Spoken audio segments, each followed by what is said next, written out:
Oke, jadi adalah RGU dan kita akan lihat ya.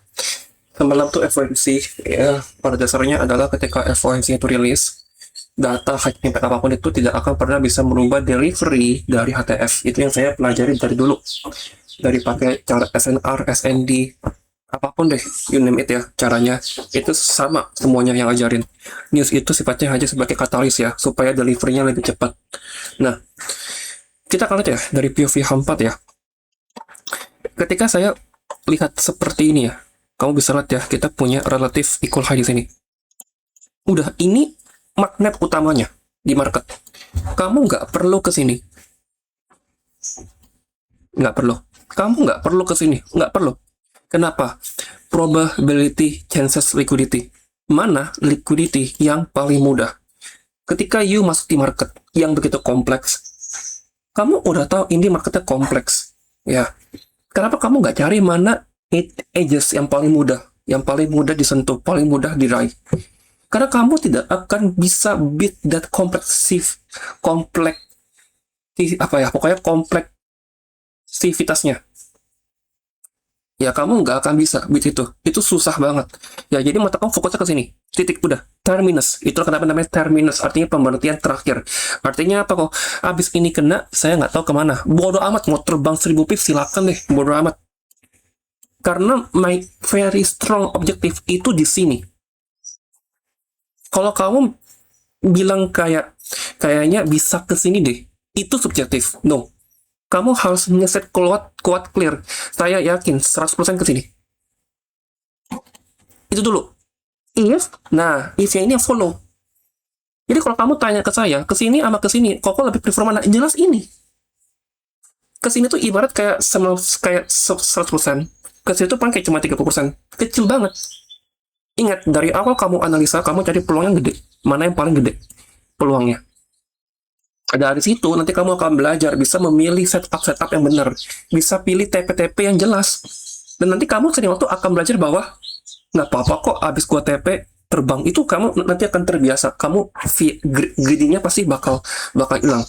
Nah ketika saya udah lock ke sini dan saya tahu ada FOMC, nah ketika ini sideways Senin, Selasa, Rabu itu wajar banget ya, gapnya ada banyak kok. Oh saya nggak peduli gapnya banyak, justru gapnya banyak saya happy, saya senang gapnya banyak. Artinya apa? Iya, kuat dong untuk naik ke atas karena yang nahan di bawah itu banyak sekali. Nah ini orang yang aneh ya, kalau ada yang ajarin kamu bahwa ketika dia rally searah dengan bias kamu, gapnya banyak, itu kalau disuruh skip ya jangan, ini harus masuk. Kamu jangan sampai salah konsep ya, giliran gapnya nggak ada, lu malah masuk gitu loh. Ya ini gapnya ada banyak, ini bagus. Tugasnya bukan memilih, membaca. Ingat ya, kalau kamu sama saya, itu saya bakal suruh paksa membaca. Ya, baca. Karena ini semua itu adalah teknik science. Kamu harus baca. Ya, kalau saya long di sini tentunya jelek. Nggak bagus RR-nya. Maka saya harus nunggu. Nunggunya di mana? There's two options. Ya, pertama saya lihat ke kiri sebagai bantuan. Oh, saya punya inversion di sini. Dan apapun gap yang ada di situ, saya akan pakai this one. Artinya ini semua akan ke unfilled. Itu cara pertama.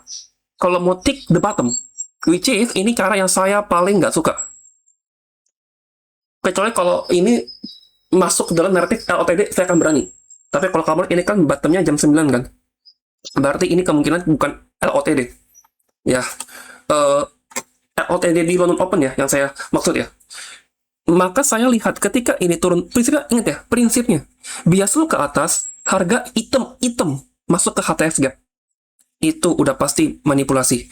Ini gapnya ada banyak kan, sebenarnya gampang caranya. Lu tinggal naikin time frame aja 1 daily.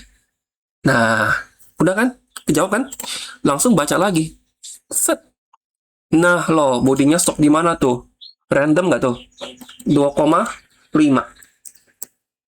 Artinya apa? Artinya kita bakal cepet nih naiknya. Jadi kayak candle hijau-hijau ini itu udah tervisualisasikan di pemikiran kamu. Setelah kena ini, bodinya rapi, 1, 2, 3, 4, ini algo sign. Ini bakal des ke atas. Tapi ini high resistance, betul. Kalau high resistance itu ditembus, dia bakal cepet banget. Contoh, nih, ya kan? High resistance kan langsung tabrak, jangan ngarep dia ada retrace, nggak akan dikasih kemungkinan. High resistance, cepet.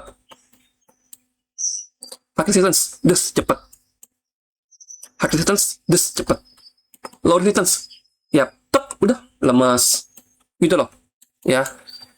Seperti itu. Jadi itu yang ngebedain HRR sama LRR. Di pemikiran tuh jangan pikir bahwa HRR tuh nggak akan bisa ketembus. Bisa, tapi kamu tahu waktunya lama. Nggak secepat LRR. Makanya itulah time and price. Itu yang benar-benar time and price tuh kayak begitu. Oke?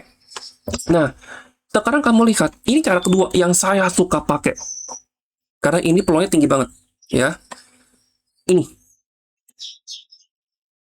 Kasih saya gap ini ke inverse. Karena sepanjang ini udah nggak ada FVG cell. Jadi ketika ini ke inverse, langsung saya zoom langsung ke M5. Oke, ini masuk, ya. Tinggal tungguin sweep MSS.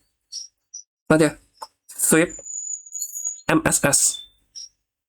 Lihat ya, ada FVG nggak? Ada, masuk. Langsung masuk. Nggak usah antri di sini, nggak usah antri di sini. Ini tuh harusnya nggak akan keisi lagi. Kalau keisi ya udah bodo amat. Karena SL kamu gimana di sini.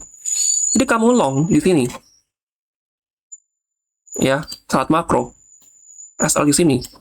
Ya, sweep MSS ya. TP kamu ke atas. Bagus nggak R-nya? Ya bagus. Kamu tinggal tidur aja terbang langsung. Ini boleh tinggal tidur karena ada FOMC. Kalau nggak ada FOMC, jangan tinggal tidur. Kalau kena SL ya udah, nggak usah pusing. Yang penting kamu tahu area ke atas. Artinya apa? Mungkin FOMC bakal lempar ke atas. FOMC ini dia durasinya 2 jam. Jadi mungkin tidak langsung deliver saat jam 2 pas. Delivernya kapan biasanya? Habis. Bukan habis ya. Pokoknya pas Powell udah mulai wawancara deh. Itu biasanya jam 3-an. Setengah 3 itu baru mulai deliver. Tuh ya, dia deliver baik saat makro. Seperti itu, oke?